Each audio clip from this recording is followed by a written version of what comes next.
Quisiera hoy salir bajo la lluvia y por la tarde caminar, pensar que voy al lugar que yo anhelo sin tener que regresar.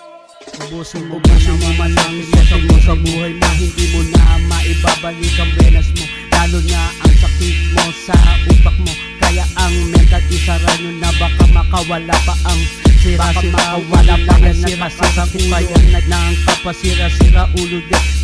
Balik pa rin sa kawalan ng mga pag-asa. Ilang beses ko sinabi sa iyo na tunay nabi sa iyo ng mga himala. Sakit sa mga kawalan, makainat, matulugan, matuluyan at walang maibayad sa mga kahipan ng dalian, aliw lamang at wala kang sa mga natuturo. Ako na ang walang gumawa, ako na ang walang himala na himala. Magawa aking mga malasakit ko sa kapwa mga tao ko, meron ako at hindi ito mawawala. Maalaala mo kaya ng mga panahon, wala ako ng mga panahon mo. Sa pamilya ko, ako na nga. Sa mga kalugar ko, akin na nga. Anong challenge ang hindi lulusot at hindi mababayaran ang isang hiram ng isa pang pagkakahiram? Yan ang totoo. Bakit? Dahil ako na ba talaga sa akin na? Kami na nga sa mga kasama ko na nga ang mga taong mula noon hanggang sa ngayon. Miniminiman mo ang mga barang ko sa Pangasinan na ito. Doon nang tubusan at bilihan, ganon ang mga apo ni Apo. Lakay ano Apo, papalag ka pa sa mga tuna.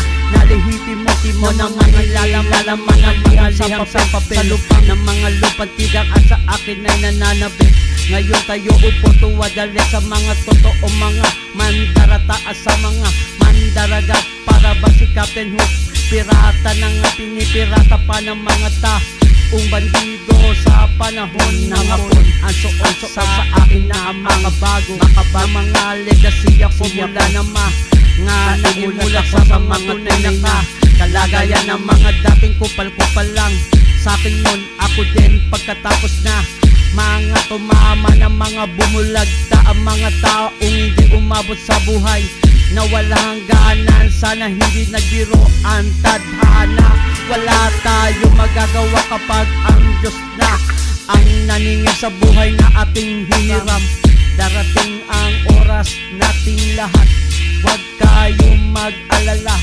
Pag dumating na yun, dapat laging handa tayo na malaman na ang mga kahulugan ng tama sa dapat nakabayaran ng mga pagkakautang natin lahat sa ating mga ginagalawan. Isa lang ako sa mga taong laging nandito at laging nag-aabang at naghihintay sa pagkatandaan na akong mamatay at tanda na rin akong pumatay.